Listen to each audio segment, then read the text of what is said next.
என்னங்க என்னங்க இப்படி சொல்றீங்க? பத்மா ரொம்ப நேரமா நெஞ்ச கறிக்கிட்டே ஐயோ. இருக்குமா. அண்ணே அசிடிட்டியா இருக்கும், சோடா குடிச்சா சரியாயிடும். இருங்க நான் போய் எடுத்துட்டு வரேன். ஐயோ தங்கச்சி இருமா. நானும் அப்படித்தாம்மா முதல்ல நினைச்சேன், சோடாவெல்லாம் புடிச்சேன். ஆனா அப்பவும் வலி அதிகமா தான் இருக்கு.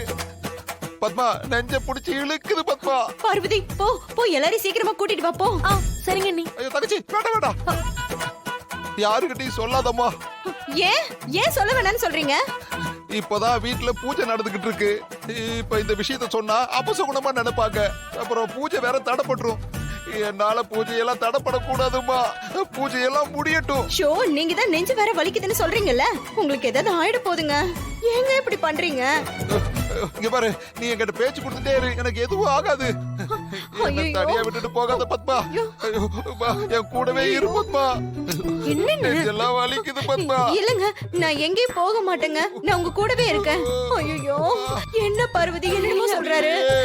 ஐயோ அண்ணி இப்படிதான் சோமு தாத்தாவ சரியான நேரத்துக்கு ஹாஸ்பிடல் கூட்டிட்டு போகாததால அவருக்கு உயிரே போயிடுச்சு. ஐயோ, என்ன பார்வதி?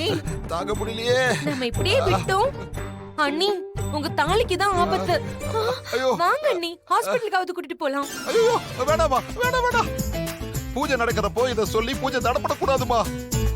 அப்படி பூஜை தடைப்பட்டுட்டா அப்புறம் அந்த கவலையே என்னோட உயிரை எடுத்துரும்.